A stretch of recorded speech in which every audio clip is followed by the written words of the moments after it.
1,02,000 ఉద్యోగాలకు తోడు ఎంఎస్ఎంఈస్ లో ఇచ్చిన 23 లక్షల ఉద్యోగాలకు తోడు ఇవన్నీ కలిపితే 30,99,476 మందికి 5 సంవత్సరాలలో మేము ఉద్యోగాలు ఇవ్వగలిగినాం.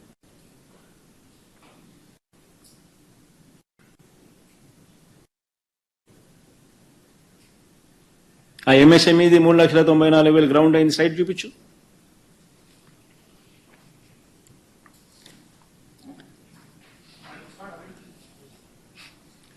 మేం చేస్తే ఇవన్నీ ఇవాళ చంద్రబాబు నాయుడు గారి ప్రభుత్వంలో ఏం జరుగుతూ ఉంది?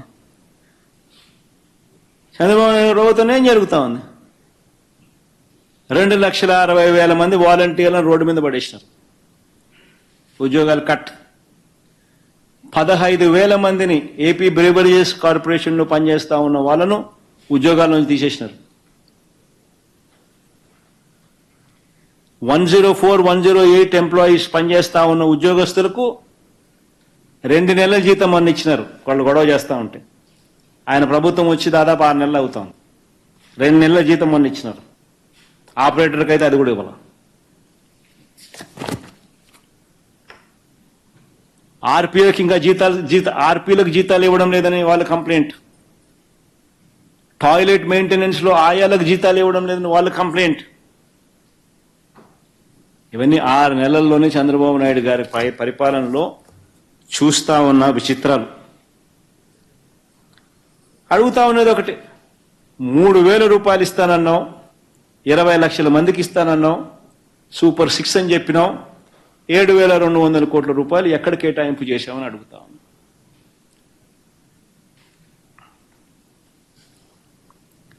ఏమన్నాడు ఇంటికి పోయిన ప్రతి సూపర్ 6 చూపించమా ఒకసారి. ఓట్ల కోసం చంద్రబాబు నాయుడు అన్న మాటలేంటి సూపర్ 6లో? చిన్న చిన్న పిల్లలు ఎంతమంది కనపడితే చాలు, చిన్నపిల్లలు కనపడితే చాలు ఏమనేవాడు? నీకు 15,000, నీకు 15,000, నీకు 15,000, నీకు 15,000. స్కూలుకు వెళ్లే ప్రతి విద్యార్థికి ఏడాదికి 15,000. సూపర్ 6.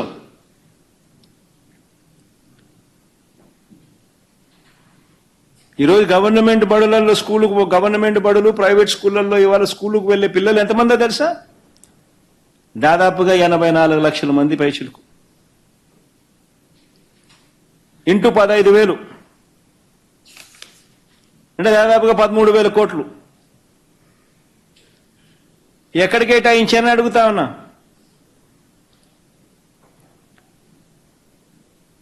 ఎక్కడ కేటాయించారని అడుగుతా ఉన్నా. ఎప్పుడు ఇస్తారని అడుగుతా ఉన్నా. ఆశ్చర్యం ఏమిటంటే ఇంత పెద్ద గొప్ప పథకానికి మామూలుగా అయితే విపరీతమైన పబ్లిసిటీ ఇచ్చి బడ్జెట్లో ఇదిగో చూపిస్తున్నాము, ఇదిగో 13,000 కోట్ల కేటాయింపని గొప్పగా చెప్పుకునే రకాలు వీళ్ళు. మామూలుగానే ఏమీ చేయకుండానే చెప్పుకునే రకాలు వీళ్ళు. అలాంటిది ఈ పథకం ఎక్కడుంది, దీనికి డబ్బులు ఎక్కడ కేటాయించినారు అని చెప్పి బడ్జెట్లో డాక్యుమెంట్లను ఎత్తుక్కుండా కూడా కనపడ్డంలా. చివరికి ఏదో ఒక మూలన ఆడింత ఈడింత ఆడింత కనిపిస్తుంది. అంటే అది కూడా ఎగరగొట్టేదానికోసం.